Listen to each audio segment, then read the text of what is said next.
Ito ang dapat nating abangan mamaya sa FPJ's Batang Quiapo.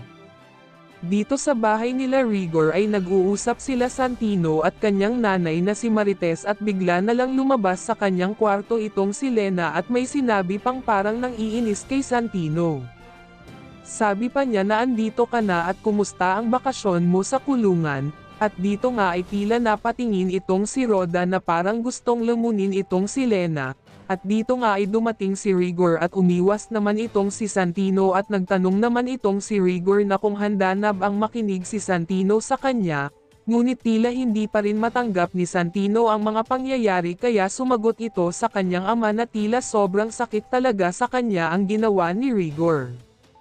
At mapunta naman tayo sa mansyon ng mga Montenegro, nakauwi na nga sila galing sa malaking bakbakan at dala nila si Don Julio na tila nag-aagaw buhay.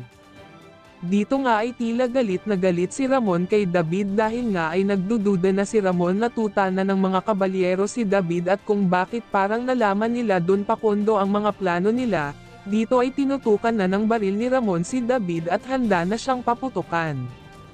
Dito naman tayo kanila Tanggol, nagdala na nga ng mga ginto itong si Divina at ipinakita niya ito kanila Tanggol.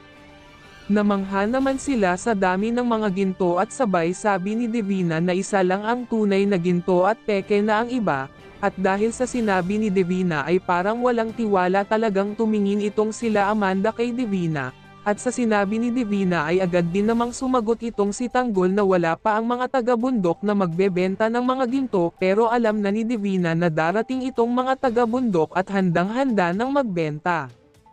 Kinumusta ni Ramon ang lagay ng kanyang amang si Don Julio, at sumagot din agad naman itong doktor na dahil na rin daw sa edad o katandaan ni Don Julio ay sa susunod na mga araw ay magiging kritikal na ang kalagayan ni Don Julio, at dito nga ay sobrang nag-aalala itong si Ramon sa kalagayan ng kanyang ama.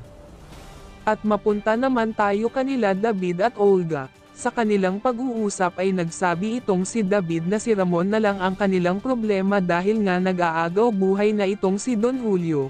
Ngunit may sinabi itong si Olga nga halos magpatindig ng balahibo ni David dahil nga nalaman na ni David na sa mga kabalyero pala nagtatrabaho itong si Tanggol, at alam na alam ni David kung anong kayang gawin itong si Tanggol na kayang-kaya silang pabagsakin.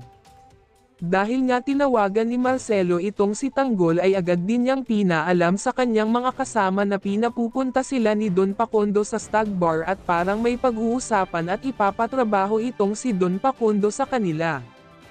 Mabubuhay pa kaya itong si Don Julio?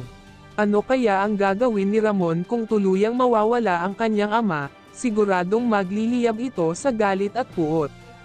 Yan ang dapat nating abangan sa mas lalong umiinit na mga eksena dito sa FPJ's Batang Quiapo. Please like and subscribe our channel. Maraming salamat po.